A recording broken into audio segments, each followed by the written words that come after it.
अनुच्छेद वो आपके सामने देखना। भाग 1 में आर्टिकल 1, सुन लो मेरी बात को, ये गायत्री मंत्र बनने वाला है आपका भाग 1 के अंदर आर्टिकल 1। चलिए स्टार्ट करते हैं दोस्तों, मेरे साथ में देखिए भाग 1 में आर्टिकल 1, ध्यान रखिएगा। आर्टिकल 1 में क्या है दोस्तों, आर्टिकल 1 के अंदर है कितने राज्य कितने यूटी है। आर्टिकल 1 में लिखा हुआ है India that is Bharat shall be a union of state, ये आर्टिकल 1 में। भाग 2 5 से 11 है दोस्तों, ध्यान रखिए, नागरिकता संबंधित है और ये 26 नवंबर 1949 को लागू हो चुका है। अगला क्वेश्चन, अनुच्छेद 14 विधि का साधन जो है, रूल ऑफ लॉ, ये अनुच्छेद 14 हो गया। अनुच्छेद 17 दोस्तों छुआछूत का अंत, अस्पृश्यता का अंत, अनुच्छेद 17 हो गया। अनुच्छेद 18 उपाधियों का अंत जो है, अनुच्छेद 18 हो गया। अनुच्छेद 19 दोस्तों नोट कीजिएगा, अगर पूछे आपसे 19(1)(a) के अंदर क्या लिखा हुआ है, विचार और अभिव्यक्ति स्वतंत्रता जो है 19(1)(a) के अंदर है। बोलने का अधिकार, चुप रहने का अधिकार, दोनों इसी के अंदर है। अनुच्छेद 23 में मानव अंगों की तस्करी पर रोक, बलात्कार, श्रम पर रोक, 23 के अंदर। 24 में 14 वर्ष से कम आयु के बच्चों से काम करवाने पर रोक है, 24 के अंदर। 25 में दोस्तों नोट कीजिएगा,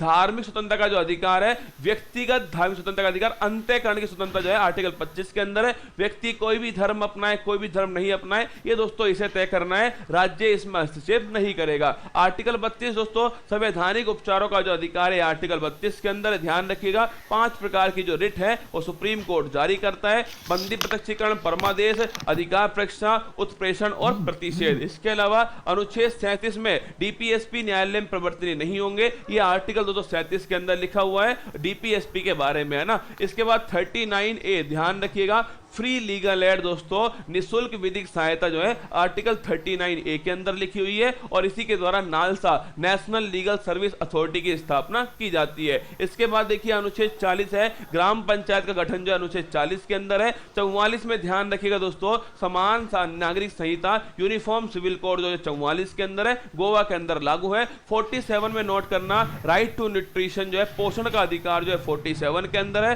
50 के अंदर नोट कर लेना, 50 के अंदर कार्यपालिका और न्यायपालिका का जो अंतर है, आपके जो शक्तियों का दोस्तों आपके जो पृथक्करण है, ये 50 के अंदर है। 51 में दोस्तों अंतरराष्ट्रीय शांति या भारत की विदेश नीति जो है वो 51 के अंदर है। 51A में फंडामेंटल ड्यूटी दोस्तों, आपके जो मौलिक कर्तव्य है वो 51A के अंदर है। 42वां संविधान संशोधन है, सरदार स्वर्ण सिंह समिति है और 10 जोड़े गए थे। 11वां 86वें संविधान संशोधन 2002 से जोड़ा गया। इसके बाद दोस्तों 52 नोट करना आपसे, भारत का एक राष्ट्रपति होगा 52 में। 53 में नोट कीजिएगा, कार्यपालिका शक्ति। 54 में निर्वाचक मंडल, 55 में निर्वाचन की विधि, 56 में कार्यकाल, 57 में री इलेक्शन, 58 में योग्यताएं और अर्हताएं, 59 में दोस्तों पद की शर्तें, 60 में शपथ है, 61 में ध्यान रखिएगा आपके इंपीचमेंट है या फिर लिख दूं मैं आपसे महाभियोग है। इसके बाद में 63 में दोस्तों लिखा हुआ है कि भारत के राष्ट्रपति उपराष्ट्रपति हुई होगा, ये ध्यान रखिएगा आपके 63 के अंदर है, भारत का एक उपराष्ट्रपति होगा। इसके अलावा देखिए 72 में क्षमादान की शक्ति किसकी, राष्ट्रपति की क्षमादान की शक्ति।